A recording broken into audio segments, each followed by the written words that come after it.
Feature के बाद अब हम आते हैं आलेख पर। ठीक है, आलेख मोटा मोटी निबंध का ही एक रूप है। ठीक, बस अंतर सिर्फ इतना होता है कि आलेख में विश्लेषण की उम्मीद की जाती है। ठीक है, जैसे लेख कहते हैं निबंध को लेख भी कहते हैं ना, उसमें आ जुड़ गया है, आ उपसर्ग जुड़ गया है, और आ उपसर्ग जुड़ने से क्या हो जाता है कि संपूर्ण, आ का मतलब होता है, जैसे हम आजीवन कहते हैं ना, तो जीवन में आ जुड़ जाने से क्या होता है, पूरे जीवन भर। ठीक इसी तरह से जब लेख में आ उपसर्ग जुड़ जाता है तो इसका मतलब होता है ऐसा निबंध या ऐसा लेख जो अपने आप में संपूर्ण हो, अर्थात किसी भी विषय पर पूर्णता से विचार कर उसकी विवेचनात्मक और विश्लेषणात्मक प्रस्तुति हो। कई बार परीक्षा में आलेख लिखने को आता है तो बच्चे घबरा जाते हैं कि आलेख कैसे लिखा जाता है। जैसे निबंध लिखते हैं वैसे ही लिखिए, बस कुछ बातों का उसमें ध्यान रखना होता है।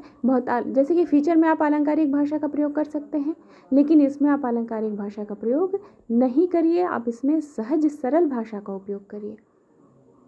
ठीक है, और साथ ही इसमें कल्पना के लिए, कलात्मकता के लिए बहुत ज़्यादा जगह नहीं होती है, भाषा की जटिलता के लिए भी स्थान नहीं होता है, और ज़्यादातर जो आलेख लिखे जाते हैं वे समाज से जुड़े तात्कालिक विषयों पर, ज्वलंत मुद्दों पर लिखे जाते हैं, क्योंकि वो लोगों से जुड़े होते हैं, पाठकों से जुड़े होते हैं, पाठकों के अपने विषय होते हैं, इसीलिए उसको पढ़ने के लिए पाठक उत्सुक भी होते हैं। ठीक है, और चूँकि ये ज्वलंत मुद्दों से जुड़ा होता है, तत्कालीन मुद्दों से जुड़ा होता है, इसीलिए इसकी पहुँच ज़्यादा से ज़्यादा लोगों तक होनी चाहिए। और ज़्यादा से ज़्यादा लोगों तक होने के लिए क्या ज़रूरी है, ये ज़रूरी है कि भाषा सरल हो, सहज हो। भाषा अगर जटिल होगी तो हर आम आदमी की समझ में आना कठिन होगा। ठीक है, जब ज्वलंत मुद्दों की बात हो और जब उसमें हम कहते हैं कि कल्पना के लिए जगह नहीं है, तो इसका मतलब है कि उसमें तथ्य और सत्य बहुत महत्वपूर्ण भूमिका निभाते हैं।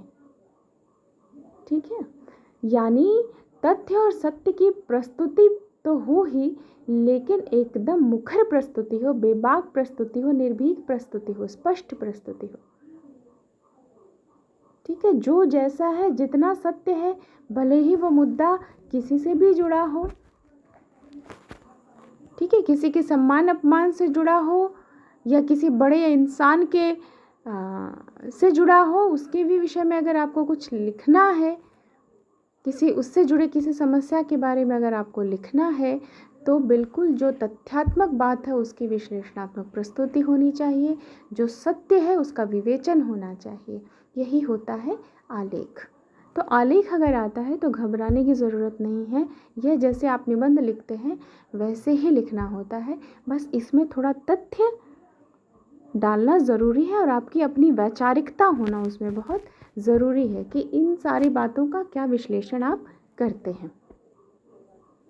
उदाहरण के लिए मैंने देखिए एक विषय चुना है मानव तस्करी, ह्यूमन ट्रैफिकिंग, काफ़ी कॉमन वर्ड है ना, ह्यूमन ट्रैफिकिंग, यानी इंसान को, चाहे वह किसी भी अवस्था का हो, चाहे किसी भी लिंग का हो, उसका व्यापार करना।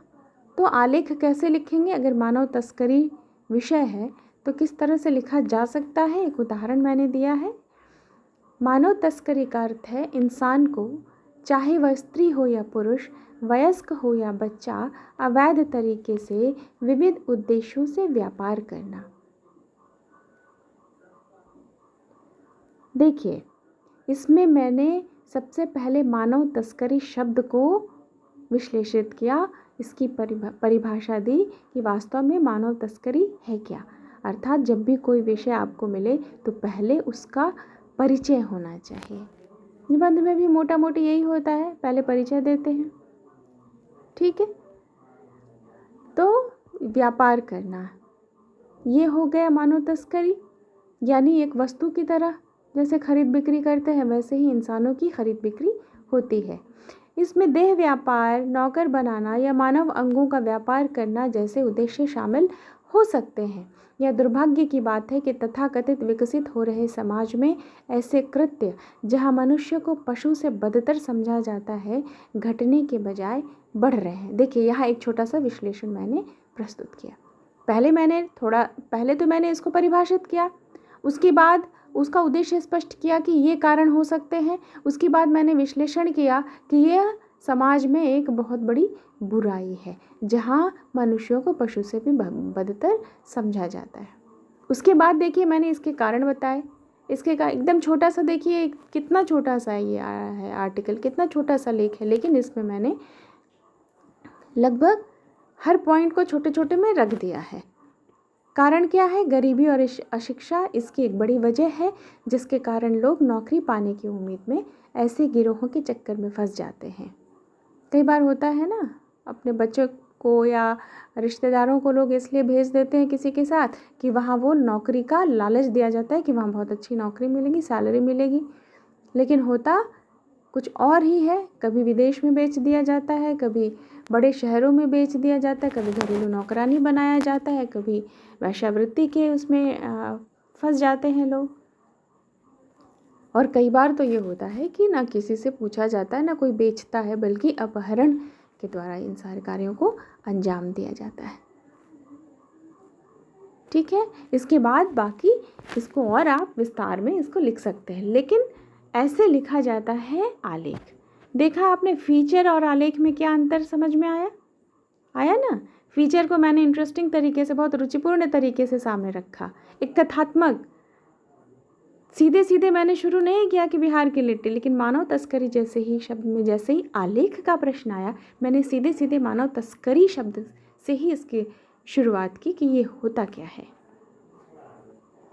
ठीक है, तो आपका आलेख, फीचर और प्रतिवेदन ये ख़त्म हो चुका है। और इस पर आपको अगर किसी तरह का भी कोई परेशानी हो, कोई संशय हो, तो आप मुझसे ज़रूर पूछें, मैं आपको ज़रूर बताऊंगी। ठीक है, चलिए फिर।